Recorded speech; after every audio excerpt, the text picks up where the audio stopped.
Oke, Assalamualaikum warahmatullahi wabarakatuh. Selamat pagi untuk kita semua ya. Hari ini adalah pertemuan pertama untuk mata kuliah Manajemen Lembaga Keuangan. Selamat bergabung lagi di semester awal, semester baru mata kuliah kita dengan saya. Semester ini kalian jumpa dengan saya dengan mata kuliah Manajemen Lembaga Keuangan ya. Jadi sebelumnya karena ini adalah pertemuan pertama, mungkin saya akan mengajarkan apa sih itu lembaga keuangan, ya kan? Kemudian kenapa kita harus belajar lembaga keuangan? Karena sebenarnya lembaga keuangan itu banyak macamnya. Nah, sebelumnya terima kasih untuk kelas yang sudah join dengan saya. Dan seperti peraturan pemerintah ini saya jelaskan dulu, seperti peraturan pemerintah bahwasanya sekarang ini pembelajaran itu bisa blended, maksudnya adalah bisa pertemuan secara klasik, secara langsung atau di kelas, bisa pertemuan secara jurnal ini karena mungkin di awal dan ada hal-hal tertentu, jadi kita memulai materi pembelajaran di awal pertemuan itu kita melalui Zoom dulu ya, Zoom meeting. Nah sebelumnya silahkan kalian isi daftar hadir kalian di Google Classroom atau Google Meet, kemudian nanti ada materi-materi yang saya kirimkan di grup kita ya. Nanti ada silabusnya, kemudian ada tugasnya dan lain-lain. Itu pertama ini, pertemuan pertama materi kita adalah lembaga keuangan ya. Ada catatan-nya, saya harapkan di pertemuan pertama ini kalian mampu memenuhi apa, memahami dan mengerti apa itu pengertian dari manajemen lembaga keuangan dan manajemen lembaga non keuangan. Jadi ada dua. Yang pertama adalah manajemen lembaga keuangan bank dan yang kedua adalah manajemen lembaga keuangan non bank. Yang kemudian pembahasan yang selanjutnya adalah apa kita mampu memahami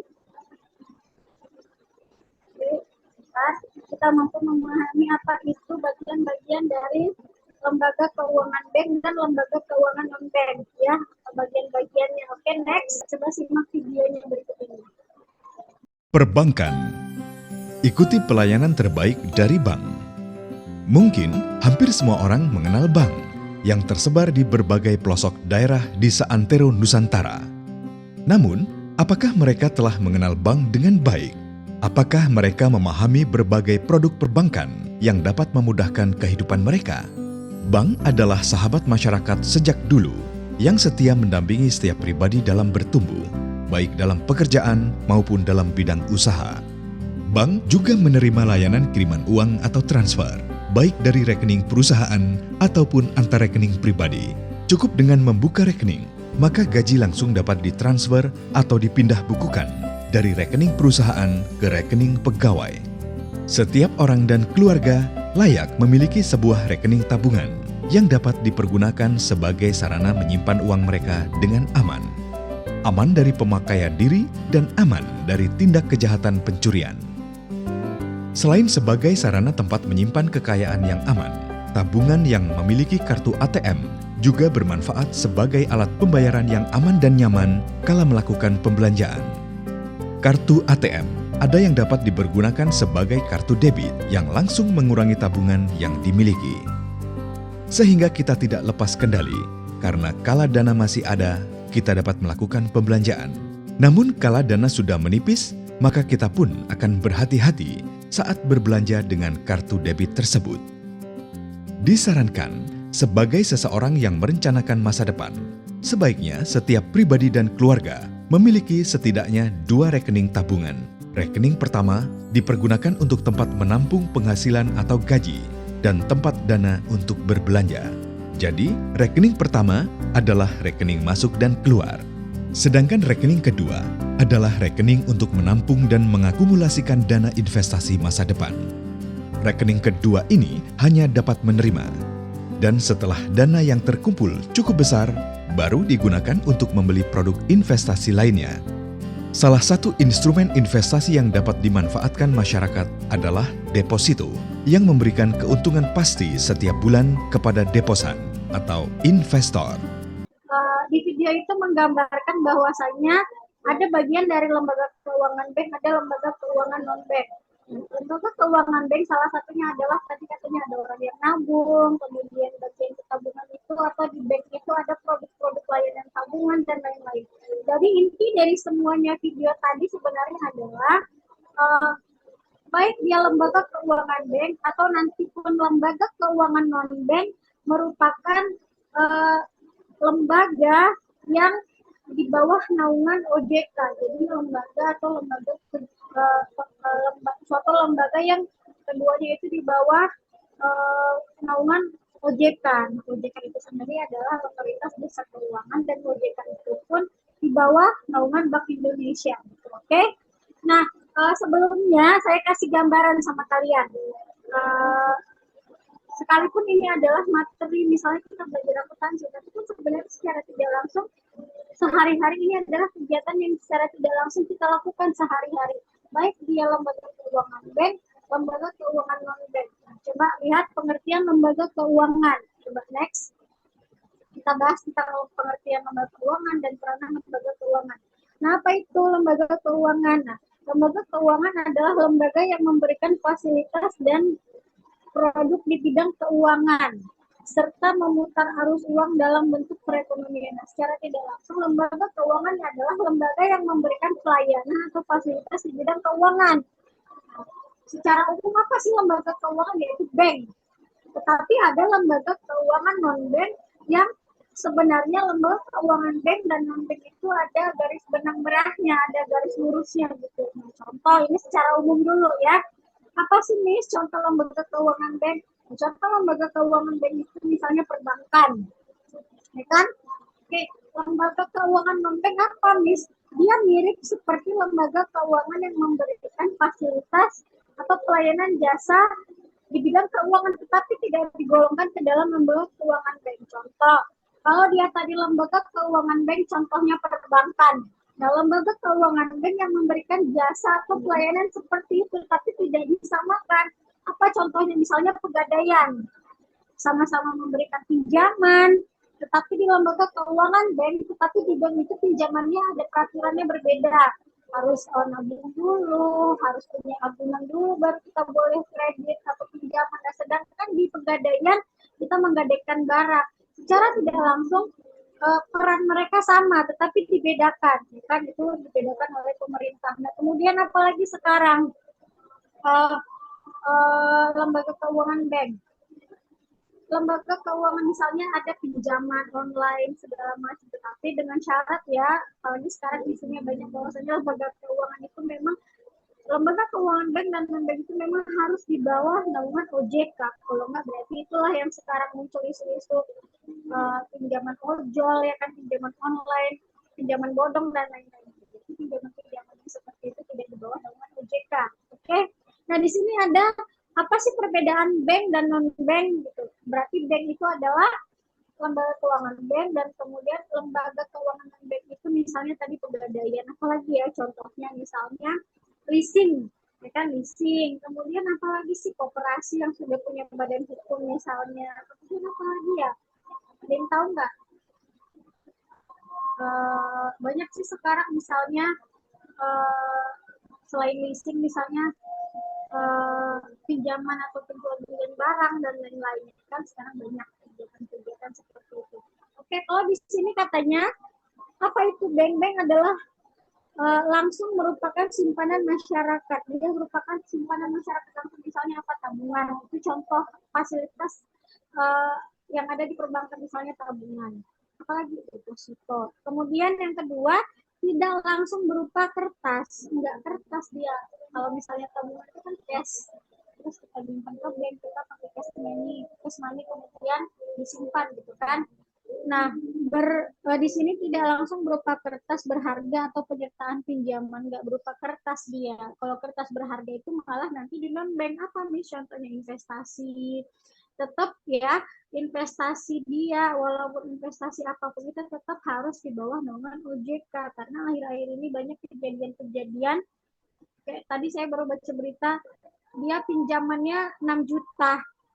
Kemudian bayar online-nya dibayar per harinya ternyata ada bunga berbunga segala macam, dia harus bayar 16 juta terakhir bunuh diri. Itu kasus yang terjadi terakhir-terakhir ini. Jadi ternyata sudah diselidiki pinjaman online itu memang tidak berada di bawah OJK. Kenapa ya Miss, bank dan non bank itu harusnya di bawah OJK, Miss? Kenapa ya Miss, OJK itu yang otomatis OJK kan di bawah Bank Indonesia? Kenapa ya Miss harus di bawah naungan OJK? Kenapa? Karena peraturan-peraturan OJK itu memang sudah otomatis peraturan dari pemerintah. Kenapa ya seperti itu? Misalnya penetapan bunga berapa persen, misalnya menurut peraturan OJK, peraturan bunga itu harus dari 1% sampai 9%. Yang 9% mungkin pinjamannya udah sampai yang miliaran. 1% atau 0,1 untuk pinjaman-pinjaman lunak atau pinjaman-pinjaman kecil. Nah, kemudian bunga, baik dia untuk lembaga keuangan bank atau lembaga keuangan bank, bunga itu diatur oleh OJK, Bank Indonesia, berdasarkan peraturan-peraturan yang ditetapkan dalam undang-undang. Jadi nggak sembarangan. Jadi terkadang kita mikir, kita nabung di bank BUMN ini, kita nabung di bank swasta ini. Secara nggak langsung sebenarnya kalau dianalisa, kalau diteliti, kalau diamati, bunganya itu nggak beda jauh. Bukan berarti kita nabung di bank pemerintah, misalnya bank pemerintah BRI, bunganya besar atau bunganya rendah, atau malah kita nabung di bank swasta bunganya kecil, malah atau bunganya besar katanya. Sebenarnya tidak, karena semua peraturan-peraturan itu ada di dalam otoritas jasa keuangan yang harus dipatuhi atau diikutin oleh semua perbankan-perbankan yang ada di Indonesia. Kalau nggak kayak mana rupanya Miss gitu kan, kalau nggak diikuti kenapa rupanya? Ya berarti di blacklist lah dia, kita ketahui. Nanti ada tuh kasus-kasus yang harus kita bahas materi-materi lainnya. Oke, kan next. Sebentar ya, next lagi ya. Ini adalah jenis lembaga keuangan. Ini sudah tahun 98. Nah, sekarang yang terbaru pasti setiap tahunnya ada pembaharuan. Ya kan? Kalau di perbankan ada jenisnya. Yang pertama itu adalah bank umum. Apa ya, Miss? Bank umum itu, bank umumnya itu contohnya adalah ini jenisnya. Berarti bank umum kegiatan usahanya adalah kegiatan simpan pinjam, menabung, meminjam, kredit. Nah, itulah bank umum yang kita sekarang ini, misalnya Bank Mandiri, Bank BRI, ada Bank Syariah, apalagi nama bank-bank lain. Bank Danamon, ya kan? Itulah bank umum kegiatan hari-hari. Seharinya kegiatan usahanya itu adalah melakukan transaksi simpan pinjam. Kemudian ada BPR, Bank Perkreditan Rakyat, itu adalah bank untuk kredit. Dulu, sekarang setiap bank umum pun secara tidak langsung sudah memberikan perkreditan sesuai dengan ketentuan yang ada. Nah, kemudian berdasarkan prinsip ada konvensional dan berdasarkan syariah. Konvensional itu bank umum konvensional. Berarti manajemennya, cara pengaturannya atau internalnya itu diatur dalam konsep atau prinsip konvensional. Ada bunga, katanya pembagian keuntungannya berdasarkan bunga dan lain-lain. Sedangkan syariah adalah prinsip usaha perbankan berdasarkan syariah atau ketentuan hukum Islam. Tetapi sebenarnya masih perlu dianalisa ya berdasarkan syariah itu. Tetapi sebenarnya berdasarkan syariah itu pembagian hasilnya atau bunganya itu katanya tidak bunga, malah bagi hasil. Tapi perlu dianalisa, perlu diamati, benar nggak sih dia berlaku syariah gitu kan di Indonesia. Nah, karena apa? Karena kita kan bukan negara syariah. Apakah itu berlaku atau tidak? Ada beberapa jurnal yang menyatakan di Indonesia itu dari syariah. Ada yang menyatakan ya di negara syariah lah dia yang menjalankan prinsip syariah. Tetapi ada dua, berdasarkan prinsip usaha dan berdasarkan konvensional atau pembagian hasilnya dengan bunga, kemudian prinsip-prinsipnya berlaku konvensional, manajemennya, internalnya, dan seterusnya. Kemudian ada syariah. Syariah itu adalah berdasarkan hukum Islam. Ya, oke. Kemudian yang non bank itu ada jenis-jenisnya, ada leasing, udah saya jelaskan tadi, ada leasing, ada asuransi, ada modal venturan. Nah, modal venturan ini adalah kegiatan-kegiatan berdasarkan kepemilikan surat berharga, ada anjak piutang, ada pegadaian itu juga nanti ada, ini juga nanti ada yang swasta, ada yang negeri, ada yang BUMN, saya bukan negeri, ada yang pemerintah, ada yang BUMN ya. Kemudian ada dana pensiun, ada kartu kredit, ada pasar modal, ada pinjaman online yang sekarang, tapi jenisnya berbeda-beda. Tetapi balik lagi semuanya itu harus berdasarkan atau harus benar-benar di bawah naungan OJK, ya nggak boleh sembarangan. Oke, next. Next. Nah, ini ada financial intermediaries. Nah, ini sebenarnya bank dan non-bank itu adalah secara tidak langsung mereka adalah unit defisit dan unit surplus. Ada defisit dan surplus. Ada eh, apa? Sebenarnya itu ada simpan pinjam, kemudian ada yang menyimpan di perbankan itu secara tidak langsung kita disebut dengan investor secara tidak langsung ya, seperti nasabah penyimpan itu berarti pemodal usaha atau investor. Sedangkan nasabah atau orang yang melakukan pinjaman, orang yang menyimpan ya, orang yang menyimpan tadi nasabah atau debitur atau investor. Kemudian kalau orang yang meminjam atau butuh dana pembiayaan itu disebut dengan kreditur. Ya kan, kalau di investasi di bank, investasi di non bank atau menabung di bank berarti secara tidak langsung kita dapat profit atau laba atau bunga. Nah, kebalikannya kalau kita melakukan pinjaman atau kredit di bank atau di lembaga keuangan, berarti kita harus bayar bunga, ya kan? Nah, supply and demand berarti defisit, unit defisit dan unit surplus. Oke, next. Nah, sebelumnya itu dulu. Ada pertanyaan? Silakan, saya persilahkan kalau ada yang bertanya. Izin Bu, saya bertanya Bu. Boleh, silakan. Baik Bu, nama saya Rizaldi. Saya ingin bertanya Bu terkait dengan Atau nggak ada di slide juga nggak apa-apa. Kalau masih berhubungan dengan materi kita ya, silakan bertanya. tentang tadi ada di video tadi Bu, kalau nggak.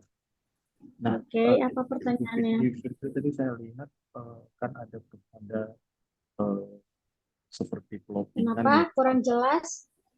seperti ini Bu, apa namanya pos keuangan dari misalkan keuangan yang pertama itu kita ke rekening penerimaan kayak gaji, kemudian rekening ada yang untuk tabungan, terus investasi. Nah, itu kira-kira kan tadi itu termasuk ke dalam lembaga bank ya Bu ya, ke dalam lembaga bank. Nah, itu bagaimana caranya Bu untuk kita mengetahui tadi kan katanya kalau misalkan sudah cukup uangnya, terus kita bisa memanfaatkannya ke investasi lain. Nah, kalau kita manfaatkan langsung ke lembaga non-bank, itu bisa sinkron nggak Bu kira-kira Bu? Oke, pertanyaannya. Terima kasih sebelumnya, Rijaldi, pertanyaannya. Nah, di lembaga masuk ke materi berikutnya sebenarnya ya. Jadi di lembaga keuangan bank itu kan perbankan nih ceritanya. Nah, di perbankan itu ada produk-produk perbankan. Nah, kita ketahui dulu produk-produk perbankan. Yang pertama yang paling sederhana adalah tabungan. Kita nabung, bawa duit, terus adalah buku tabungannya kita. Dah. Kemudian itu investasi sehari-hari yang tabungan itu, yang artinya adalah simpanan yang penarikannya atau penyimpanannya bisa dilakukan kapan dan di mana saja. Maksudnya kapan dan di mana saja, kita bisa kapan saja nabung, kemudian bisa nabung di mana saja. Misalnya Bank BRI mana? BRI Sumatera Utara, Medan. Besok kita ke BRI Pekanbaru, nah bisa, ya kan, tersinkronisasi. Nah, kemudian ada namanya produk layanan perbankan namanya deposito. Nah, tadi kan ditanya, Bu, kalau dari situ bisa nggak kita sinkronkan ke lembaga keuangan lain? Nah, kalau memang di awal itu biasanya orang perbankannya nanya, ini mau simpanan yang bagaimana? Mereka biasanya menawarkan ada simpanan tabungan biasa, ada deposito. Nah, secara tidak langsung di deposito itu pun kita tidak langsung berinvestasi, tetapi deposito ini dengan dalam artian penyimpanan yang dilakukan dengan masa waktu tertentu. Berarti kan secara tidak langsung dana kita ini bisa diambil, bisa tidak. Kalau mungkin di lembaga non keuangan ada investasi atau saham, saham itu nanti misalnya setiap tahunnya baru kita dapat dividen atau keuntungannya di di deposito, nanti ada berjangka lagi, ada lagi ketentuannya. Nanti mungkin next materi perhitungan depositonya bagaimana, itu bisa kita pelajari. Nah, kamu mau ambil yang per bulan kah keuntungannya? Ada nanti deposito per 3 bulan kah, per 6 bulan kah, per 12 bulan kah, atau per 24 bulan. Jadi memang tidak hanya tabungan, secara tidak langsung ada hal-hal yang Mungkin kita pengen yang lebih besar lagi keuntungannya, bisa di perbankan itu ada namanya deposito.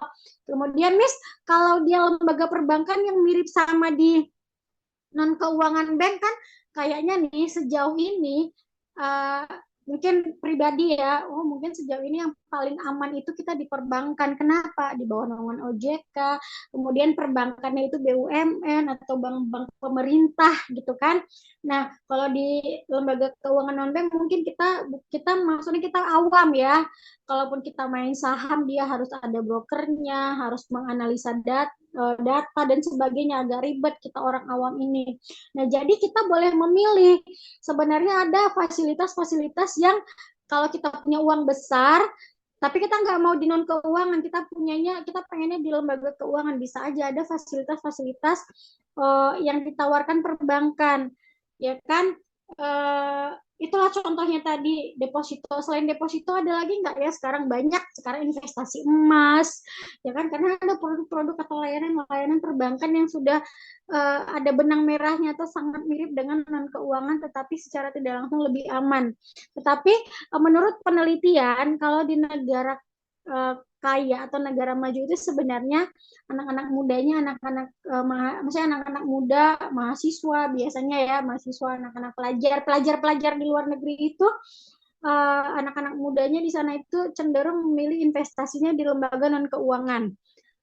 Nah, gitu. Jadi dia bekerja tapi nggak kayak bekerja, tapi dia masih kuliah atau dia masih sekolah, tapi secara tidak langsung dia sudah punya saham, karena secara tidak langsung kita lihat kan pekerjaan itu dilakukan bisa di mana saja. Nah, sementara kalau di negara sedang berkembang atau di negara seperti kita, contohnya cenderung masyarakat itu lebih mempercayakan dananya atau hartanya atau kekayaannya itu disimpan di bank. Kenapa? Lebih aman.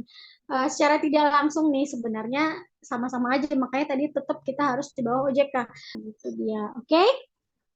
Terima kasih, Ada Bu. lagi yang mau bertanya? Oke, okay, sama-sama. Ada lagi? Tidak ada, oke. Okay. Saya harap sekian dulu materi kita hari ini. Kalaupun ada yang ingin bertanya, silakan join ke grup WhatsApp atau Google Classroom ya. Silakan tinggalkan pertanyaan kalian, dan saya juga punya pertanyaan. Silakan di slide terakhir ada tugas dan evaluasi. Silakan kalian kerjakan. Nanti pengumpulannya melalui Google Classroom. Dan adapun hal-hal yang ingin kalian tanyakan, silakan kalian tanyakan di grup WA kita ya. Oke, terima kasih, semoga mengerti. Terima kasih untuk waktunya hari ini.